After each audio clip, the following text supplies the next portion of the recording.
Apa dia mula tak mati dah maya ajak benda ni lah muka kedai ni minta orang laku lah. Biar ramai-ramai. Waktu saja. Ni sakit nak mati. Faham tak? Dah ajak benda nak maya ajak ni lah pasal khusus ni, nak ambil khusus ni minggu depan ni kalau lulu naik gaji. Minta luluh lah. Waktu saja tak salah. Kerana bukan barang haram. Nak tapi barang berat ni kita tak cakna sangat. Tak apa comel.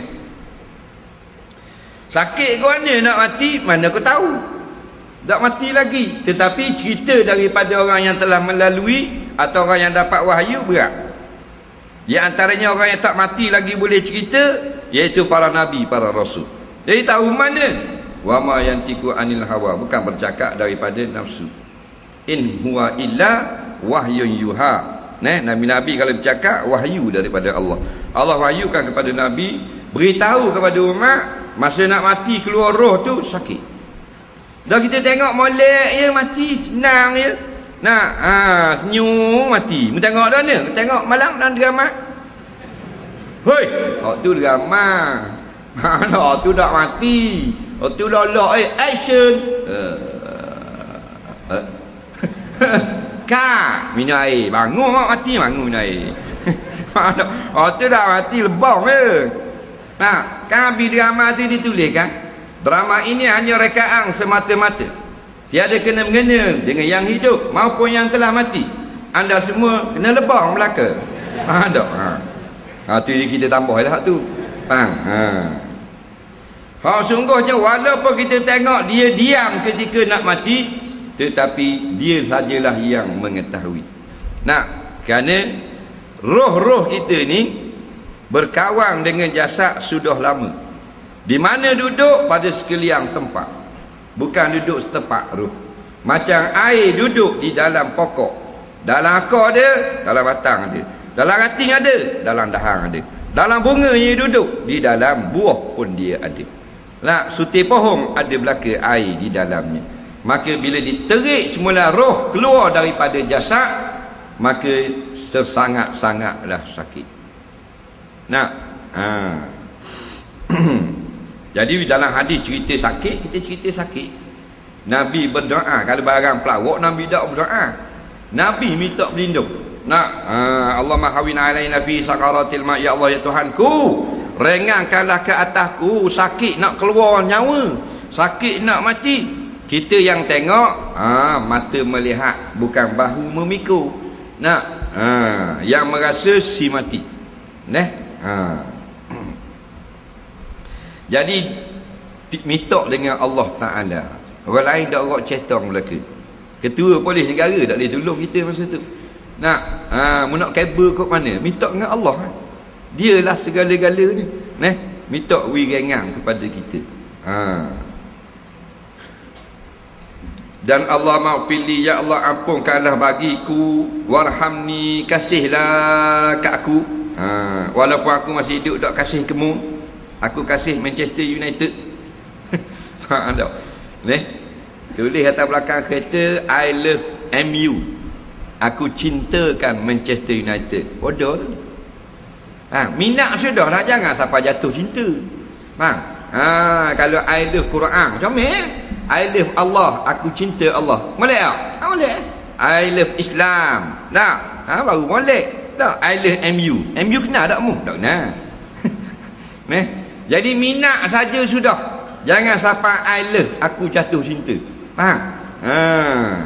Minat tak salah. Pasal dia pandai main bola kan. Chelsea, Manchester, Barcelona, jauh nak banding dengan Terengganu. Faham tak? Pada ketua bola 16 orang duduk lagu. Jadi tak apalah ada dia minat pasal mainan sedap, tapi jangan sampai jatuh cinta. Jangan sampai overflow panggil. Nak cinta benda kebaikan. Cinta akhirat, cinta Allah, cinta Rasul. Cinta ulama, cinta anak yatim. Comel kan? I love anak yatim. Comel lalu. Dan wa alhiqni birrafiqil a'la, pertemukanlah kita, himpunkanlah aku dengan orang yang terbaik, kawan-kawan yang terbaik, iaitu yang paling baik di akhirat, Nabi Muhammad sallallahu alaihi wasallam. Kita duduk dengar kisah Nabi kan, nak seronok tak kalau kita Nabi masih hidup ni, kita pergi Mekah Nabi ada, seronok? Seronok tak? Nabi tak ada dah pun suka di kat makam kubur Nabi. Nak, tak ada dah Nabi 1500 tahun kau. Suka gelekek boleh pergi kat kubur Nabi. Nak, padahal ada je jumpa Nabi dah. Kalau Nabi ada lagi, boleh pergi salam seorang-seorang, seronok. Ni maka dapat peluang itu di akhirat nanti. Berdoa dah.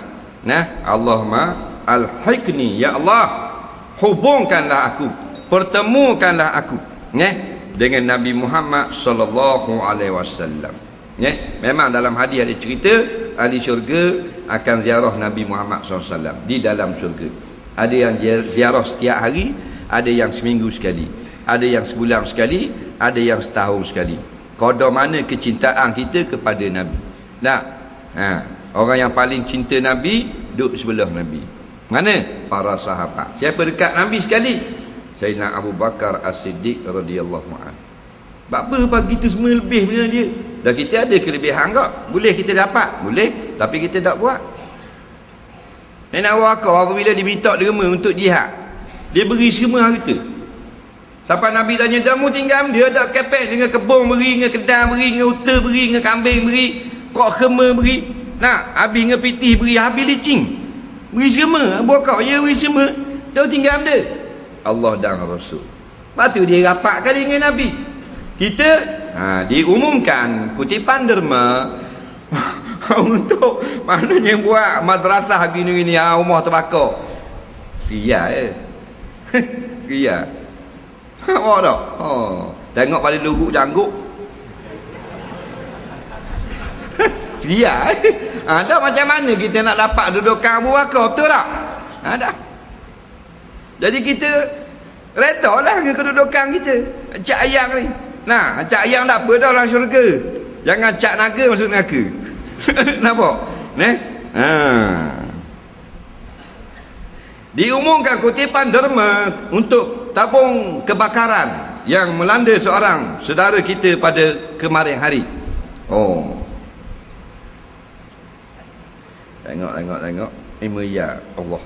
5 ya lagi menaik pula. Dakwi simpan mula. Betul tak? Dakwi. Rumah dia terbakar, habis licin dengan IC, dengan kad menalang, dengan lesen, dengan tali besing, dengan gobok ikan kering acul bubi. Nak? Kita nak pilih ya sayang, rumah kita tak terbakar. Nak rumah Allah bakar rumah kita, lepas tu Tuhan pilih ya. Nak? Nak tak kalau rumah kita tak terbakar, kita bayar 5,000. Nak tak? Nak?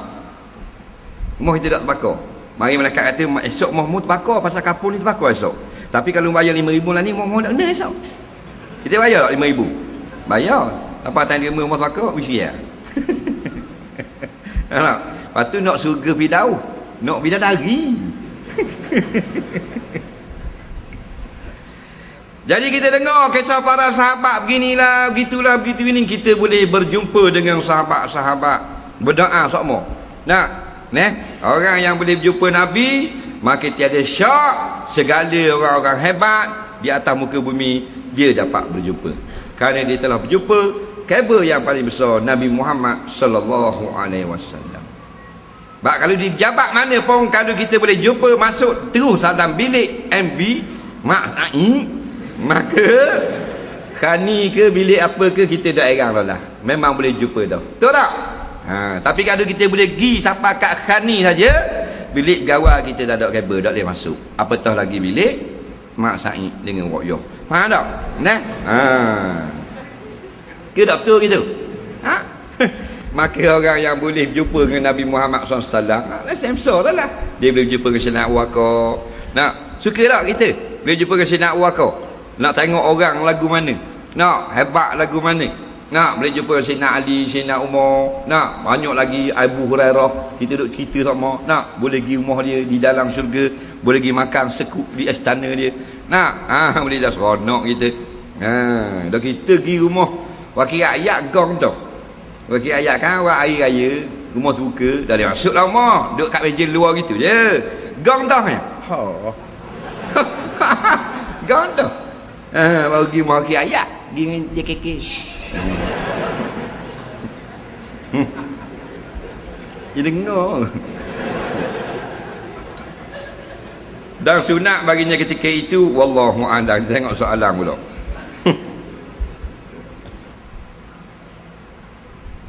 Ada hadis yang menyatakan siapa yang melapangkan keluarganya pada hari Asyura akan diluahkan rezeki sepanjang tahun. Apa makna melapangkan? Lapang-lapang ni bukan nombor lapang. Orang luar sebut lapan dengan N tak? Orang Terengganu dengan G, lapang. Lapang, melapang di sini iaitu memberi kelapangan kepada perkara-perkara yang sempit. Nah, umpamanya ada pak saudara kita perlu PT nak buat bayar bil api. Kita pun beri duit, dia boleh bayar. Maka kita panggil melapangkan lah. Nah, menyebabkan orang tu jadi selesa. Kalau orang yang perlu nak pinjam kenderaan, kita pinjam kenderaan. Atau nak pinjam topi keledar je, kita pinjam topi keledar. Dia panggil memberi kelapangan kepada orang lain. Nah, benda-benda tu berpahala belaka dak nanti hari Asyura. Nak semuanya berpahala. Kerana kita orang beriman istimewa. Nabi kata walaupun kita kuih sapah di tengah jalan, dengan kaki je ulama kata kuih, supaya orang tak pijak sapah tu atau rating kayu, pahala dah dapat. Dasar kata kita beri kebaikan kelapangan kepada wari-wara hak dekat dengan kita. Soalan seterusnya,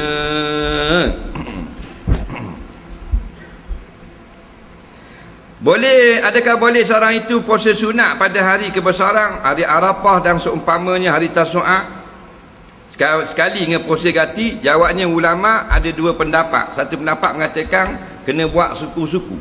Pendapat yang kedua kata kalau nak gabung boleh. Jadi masalah ni khilafiyah. Siapa nak taklid silakan. Faham? Katakan hari ni hari ke-9 Muharram, hari Tasu'a. Nah, dia pun 10 Muharram, hari Asyura. Dia niat saja, aku meniat mengerjakan solat puasa sunat Asyura esok hari dan qada fardu Ramadan kerana Allah Taala, maka jadi dua-dua berlaku. Ni sebut sebahagian ulama fiqh. Tak ada masalah. Daya bala tambah buat sudah. Dia nak buat suku-suku, maka dia ikut pendapat yang paling kuat. Faham? Soalan seterusnya, ketika saya sedang sembahyang seorang diri, tiba-tiba mari seorang lalu berimankan saya, apa harus saya buat? Kita tengah sembahyang seorang, ada orang mari ikut kita belakang buat kita sebagai imam. Kita kena buat benda, daya buat benda, sembahyang. Bayanglah daya balik pakai serban mula, lepas tu pergi ambil jubah. Mula dah kita nak pakai serban, dah payah. Cuma ulama kata sunat dia niat jadi imam. Faham? Sunat niat jadi imam. Bila ada orang ikut kita, mari dalam hati aku imam. Dah. Hak lain tak ada benda. Orang belakang sembahyang fardu, ikut kita sembahyang sunat. Macam ke puasa tadi juga, setengah kata boleh, setengah kata tak boleh. Faham? Jadi boleh buat. Kita tak payah tukar, kita main sunat kan? Dia main fardu. Apa hukumnya kalau kita bergambar dengan patung manusia full set, ada tubuh badan cukup lekat, seperti kita bergambar dengan patung Perdana Menteri? Makruh ke tak? Dan kalau patung tu puas, baik. Masalah patung ni ulama ada kalanya haram, ada kalanya harus. Bila harus ini dengan mana tidak haram, apabila tidak mendatangkan sesuatu perkara yang mudarat. Seperti kita bergambar, kerana dibuat di patung tu baju tu lawa, baju tu gini katakan, kita bergambar lah, tak haram. Yang kata haram bak patung bak gambar ni ada unsur memuliakan, maka dia akan jadi haram. Tapi kalau patung tu dibuat patung raja, patung pemimpin yang zalim, Ya, yang maknanya melakukan perkara-perkara yang dilarang oleh syarak, kita gambar ni kerana kita rasa bangga, maka hukumnya haram. Tak boleh. Jadi kena pilih gak patung-patung ni. Ataupun patung tu patung orang puang, tapi bila dia tengok jadi syahwat, maka ulama kata haram tengok walaupun patung. Soalan seterusnya,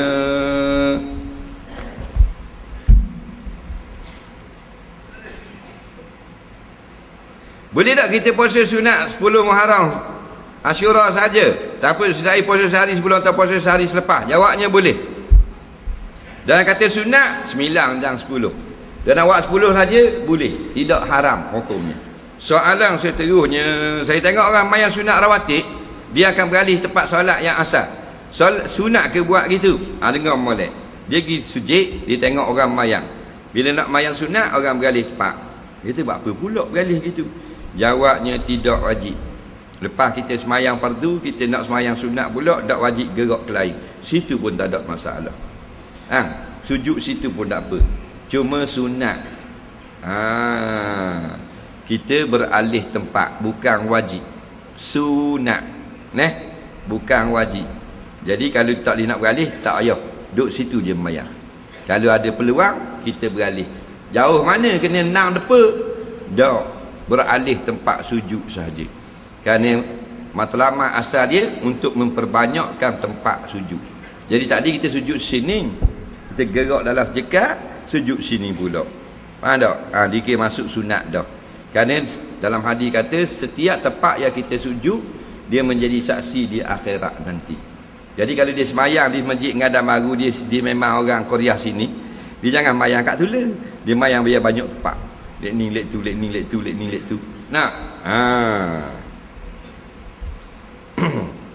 Tapi Tok Iman jangan beralih. Tok Iman duduk situ, kan Tok Iman bucunu, jadi payahlah pula.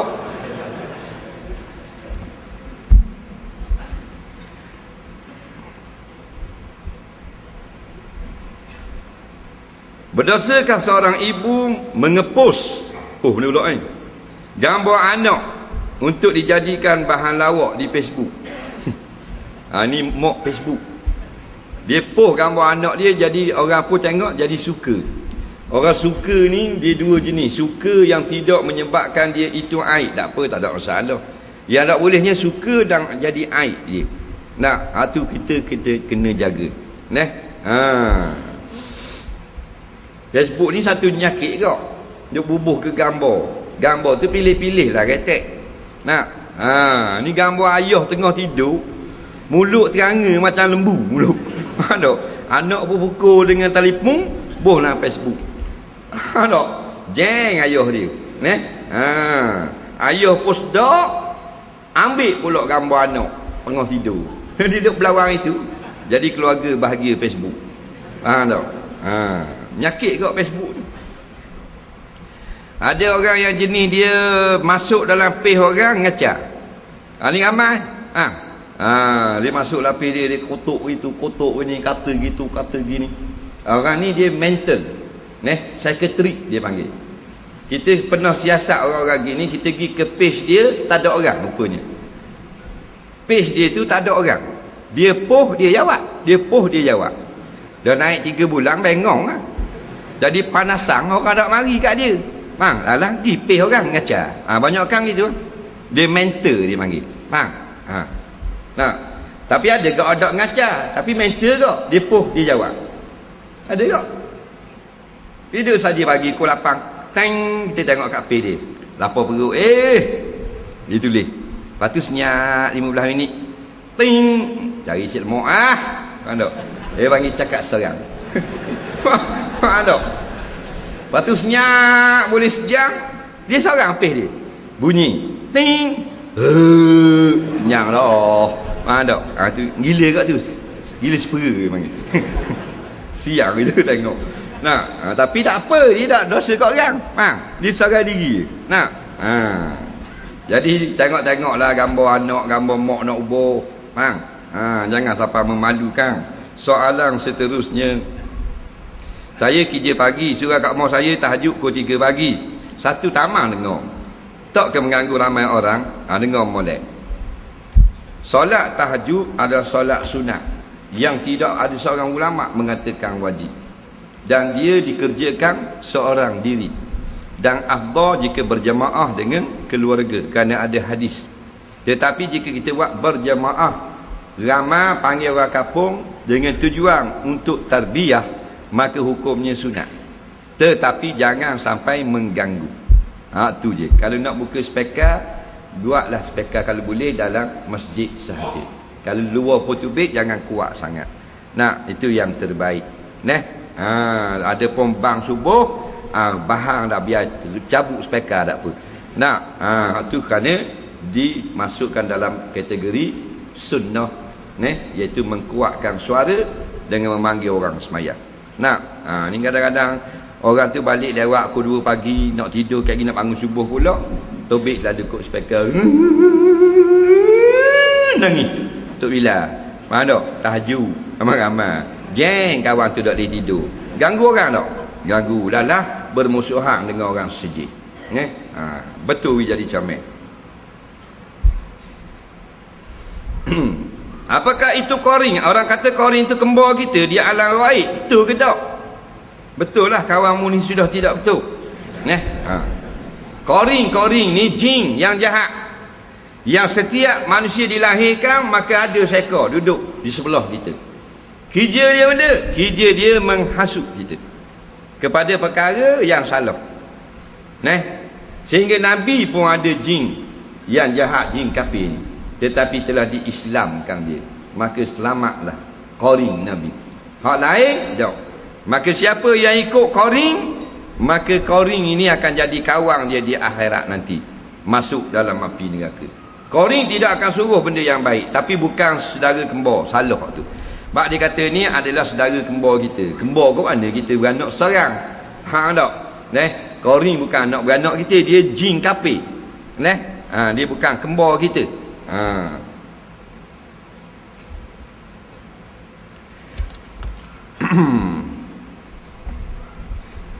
Kawan saya baru nak mendalami agama, dan kan sebelum ni dia seorang jahil. Saya suruh dia pakai tudung dan menutup aurat. Masalahnya dia pakai tudung tapi pakai seluar jin yang ketat.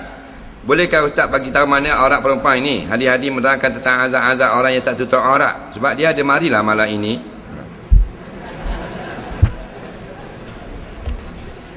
Baik, menutup aurat bagi perempuan iaitu dua perkara jika di luar semayang.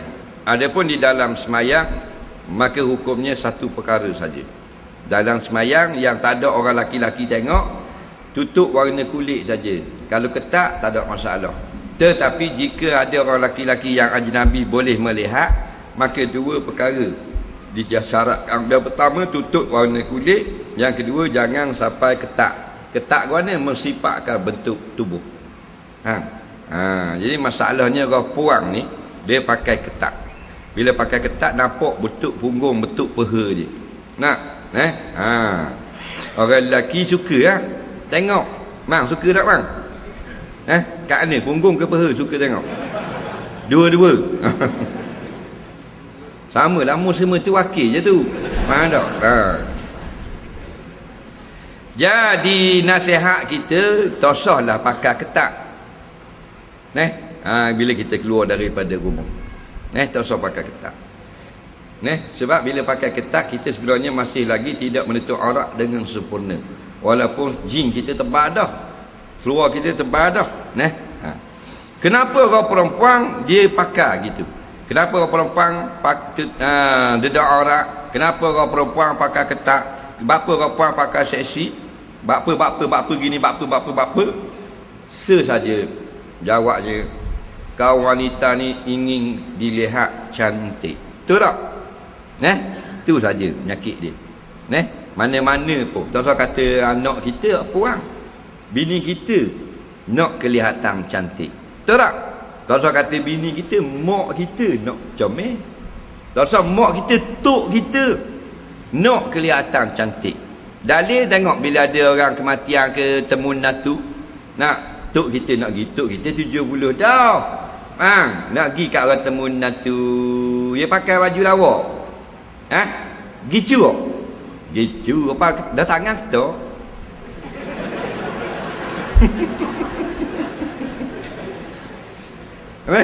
Apa gelabek bawah ni gicui pak atas ni. Faham tak? Apa tu? Ingin kelihatan cantik, itulah fitrah wanita. Maka oleh kerana Allah yang menciptakan wanita, Allah lebih tahu. Lalu diturunkan para nabi, para rasul dan kitab-kitab untuk menyatakan sempadang-sempadang kecantikan.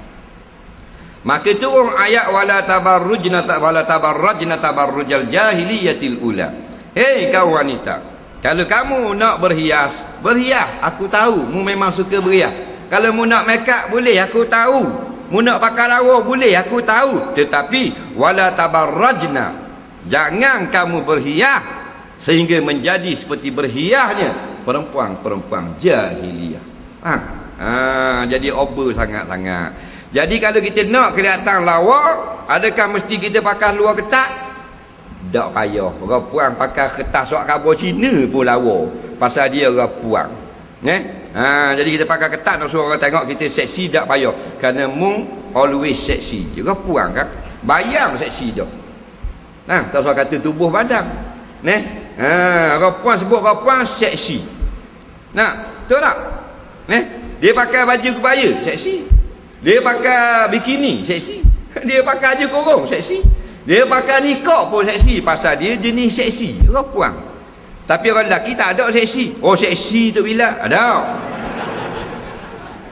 Jadi oleh kerana mu comel dah, mu jenis orang puang, mu tak macam orang lelaki, tak perlu lebih-lebih pada nak comel. Oleh kerana mu seksi dah, tak payah seksi-seksi. Faham? Pasal mu seksi dah. Orang lelaki buat seksi-seksi tak? Orang lelaki dia buat seksi tak? Tu siok, tu big kali petang Selasa malang pakai skirt, kasut umi tinggi lama ricu. Faham tak? Jeng tu siok tu. Ada orang wih ada betul ada. Faham tak? Pasal dia jenis lelaki, apa tak payah seksi. Jadi pakai ketat-ketat tu astagfirullahalazim, nak guna. Tetapi lebih baik daripada tak tutup aurat. Cuma dah dia pakai tudung molek bahagian atas, tapi bahagian bawah masih mengancam. Jadi syarak kita nak ni sempurna. Bukan sampai jadi macam Siti Aisyah, tak mesti jadi macam orang Mekah, tudung apa nampak mata saja. Tapi biarlah sempurna sedikit. Yang berakhir pakai seluar tak apa. Islam tak haramkan seluar, pakai longgar sikit seluar. Dan baju tu biarlah boh daripada punggung. Yang nak pakai seksi boleh pakai di rumah. Di rumah tak pakai apa pun boleh. Betul tak? Dia hadapan suami. Kerana perempuan ni daya tarikannya lebih untuk suami. Tak usah kata suami kita muda umur 28. Suami dia Tok Imam tua dah, umur 74. Bini dia Tok Ngoh apa panggil, Tok Su tua dah 73. Dah sama-sama pakai baju kana tengok biar gobok ikan masin. Tok Imam tengok dak power. Tak. Malam esok wak seksi sekali. Tak. Dah balik laki dia pakai baju Melayu, pakai serban, ambil sebeh. Nak pergi tahlil malam namak. Bini dia Tok Su tadi wak pelik kat malam esok, pakai spender saja. Tak. Tak sungguh haram tak? Tak. Pakai pendek saja atas topless. Tak pakai benda. Lomo lecu biar congak bibir. Faham tak? Jadi bila Tok Imam ambil tokat, nak turun, dia ni Pak Haji. Sedih orang tahlil nama orang ni. Faham tak? Memang tak layan dah bini lah bilik tu. Tok Ngoh dia, tak tengok dulu ni.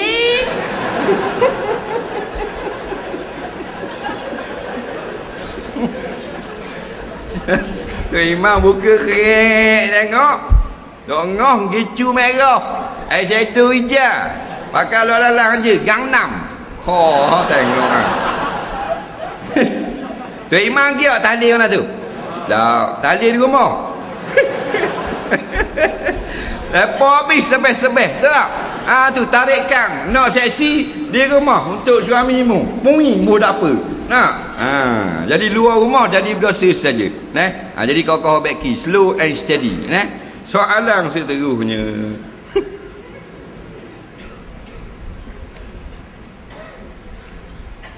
Kalau buat tali orang mati wajib tak bagi makan ke orang sebab ada ustaz khabar tak wajib. Hukum pakai ina orang lelaki boleh ke tak? Baik. Malah jawab ada orang lelaki dari pakai ina. Ina di mana? Ina pada jari-jari, pada tubuh-tubuh yang boleh kalau datang nas, iaitu pada rambut dan pada janggut.